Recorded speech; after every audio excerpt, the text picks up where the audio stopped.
Client hunt করার জন্য কোন প্ল্যাটফর্মটি বেস্ট? এটা অনেকেরই একটা কনফিউশন যে আমি আসলে ফেসবুকে যাব, নাকি লিঙ্কডইনে যাব, নাকি ইনস্টাগ্রামে যাব, নাকি অন্য কোনো কিছু করব, নাকি অন্য কোনো প্ল্যাটফর্মে যাব লাইক কোল্ড ইমেল পাঠাবো বা অন্য কিছু করব। সো সোশ্যাল মিডিয়াতে প্ল্যাটফর্ম চুজ করার আগে আপনাকে একটা জিনিস ঠিক করতে হবে, সেটা হচ্ছে যেই সোশ্যাল মিডিয়াটা আপনি সিলেক্ট করবেন সেখানে আপনার ক্লায়েন্ট আছে কিনা সেটা আগে আপনাকে রিসার্চ করে নিতে হবে। আপনার বায়ার পার্সোনা অনুযায়ী যদি অডিয়েন্স না থাকে তাহলে সেই প্ল্যাটফর্মটা কিন্তু আপনাকে অ্যাভয়েড করতে হবে। এক একটা প্ল্যাটফর্মে এক এক টাইপের অডিয়েন্স বেশি থাকে। ফেসবুকে একটা টাইপের অডিয়েন্স বেশি অ্যাক্টিভ, ইনস্টাগ্রামে আরেকটা টাইপের অডিয়েন্স বেশি অ্যাক্টিভ, লিঙ্কডইনে আরেকটা টাইপের অডিয়েন্স বেশি অ্যাক্টিভ। সো আপনি যদি ধরেন, আমরা অ্যাজ ইউজুয়ালি আমাদের এক্সপিরিয়েন্স থেকে বলতে পারি, যেমন আপনি যদি একটু হাই টিকেট ক্লায়েন্ট চান তাহলে লিঙ্কডইন ভালো। আপনি যদি একটু লোকাল বিজনেসগুলোকে ধরতে চান তাহলে আপনার জন্য ইনস্টাগ্রাম, ফেসবুক এগুলো ভালো। সো এক একটা আপনার সার্ভিস অনুযায়ী এক একটা ইন্ডাস্ট্রির জন্য এক একটা প্ল্যাটফর্ম ভালো কাজ করে। যেমন আপনি ই-কমার্সের কোনো প্রোডাক্ট যদি আপনি লিঙ্কডইনে অ্যাড দিতে চান তাহলে কিন্তু হবে না। ওইটা আপনাকে অ্যাজ ইউজুয়ালি ইনস্টাগ্রাম, ফেসবুক এগুলোতে দিতে হবে বা টিকটকে দিতে হবে। তো আপনার সম্পূর্ণ ব্যাপারটা ডিপেন্ড করতেছে আপনার সার্ভিস, প্রোডাক্ট, আপনার অডিয়েন্স অনুযায়ী, আপনার বায়ার পার্সোনা অনুযায়ী। সো কোন সোশ্যাল মিডিয়াটা আপনার জন্য বেস্ট এইটা তখনই বোঝা যাবে যখন আপনি রিসার্চ করে সিলেক্ট করবেন যে আপনার জন্য কোন সোশ্যাল মিডিয়াটা বেস্ট।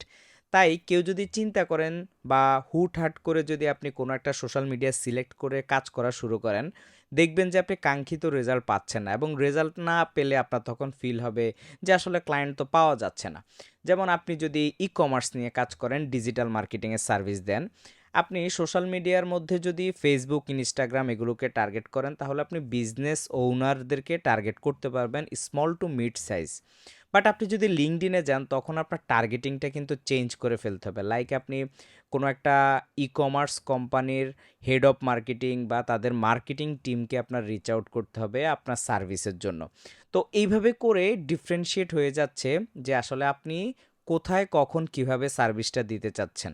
সো আপনার প্রোডাক্ট অনুযায়ী এবং বায়ার পার্সোনা অনুযায়ী আপনার সোশ্যাল মিডিয়াটা সিলেক্ট হবে। সো কখনো যদি আপনার ফিল হয় যে ফেসবুকই আপনার জন্য বেস্ট, এটা তখনই আপনি 100% কনফার্ম করবেন যখন আপনি রিসার্চ করে বুঝতে পারবেন যে আপনার অডিয়েন্স এখানেই বেশি আছে এবং তারা আপনার সার্ভিস নেওয়ার জন্য প্রস্তুত। আদারওয়াইজ আপনি যে কোনো একটা প্ল্যাটফর্ম ধরে কাজ শুরু করলে সেটা ওয়াইজ ডিসিশন না। ইভেন কোল্ড ইমেইলের ক্ষেত্রেও অনেক ইন্ডাস্ট্রি কাজ করে না। এই জন্য আপনাকে এমন ইন্ডাস্ট্রি সিলেক্ট করতে হবে যারা আসলে ইমেইল ওপেন করে, যারা কোল্ড ইমেইলে রিপ্লাই করে। তো আপনি যদি এমন ইন্ডাস্ট্রি ধরে ফেলেন সামহাউ, যারা কোল্ড ইমেইলের আসলে আপনি ওইভাবে করে তাদের রিপ্লাই রেট ভালো না, তখন আপনাকে কি করতে হবে সেটা রিমুভ করে দিতে হবে। বাট হাল ছাড়া যাবে না, কারণ আমাদের সবসময় এক্সপেরিমেন্ট করতে হয়, রিসার্চ করতে হয় কোন ইন্ডাস্ট্রি কাজ করে, কোন ইন্ডাস্ট্রি কাজ করে না, হ্যাঁ, বা কোন ডিসিশন মেকারকে আমার রিচ আউট করলে আমি ভালো রেজাল্ট পাচ্ছি। এই জিনিসগুলো আপনাকে অলওয়েজ এক্সপেরিমেন্ট করে যেতেই হবে, এবং একটা সময় গিয়ে আপনি আসলে বুঝে যাবেন যে আসলে কোনটা কাজ করে কোনটা কাজ করে না। বাট উইদাউট এক্সপেরিমেন্ট আপনি কিন্তু এই জিনিসটা বের করতে পারবেন না। So before selecting your social media select করার আগে প্রথমেই আপনার স্ট্র্যাটেজি, টার্গেটিং, বায়ার পার্সোনা, আপনার টার্গেটেড ইন্ডাস্ট্রি, টার্গেটেড অডিয়েন্স এগুলো সেট করবেন। দেন হচ্ছে আপনি সোশ্যাল মিডিয়াটা সিলেক্ট করবেন, তাহলে আপনার ওই সোশ্যাল মিডিয়াটা আপনার জন্য খুবই ভালোভাবে কাজ করবে। প্রথমেই সোশ্যাল মিডিয়া না, প্রথমেই হচ্ছে যে আপনার ফাউন্ডেশন এবং স্ট্র্যাটেজি। আর মনে রাখতে হবে সোশ্যাল মিডিয়া হচ্ছে একটা প্ল্যাটফর্ম, একটা মাধ্যম। সো বিফোর আমি যেটা বললাম যে সোশ্যাল মিডিয়া সিলেক্ট করার আগে অবশ্যই আগে নিজের স্ট্র্যাটেজি, ফাউন্ডেশন সেট করে নেবেন, তাহলে সোশ্যাল মিডিয়া আপনার সার্ভিসের ক্ষেত্রে ভালো কাজ করবে। Thanks everyone.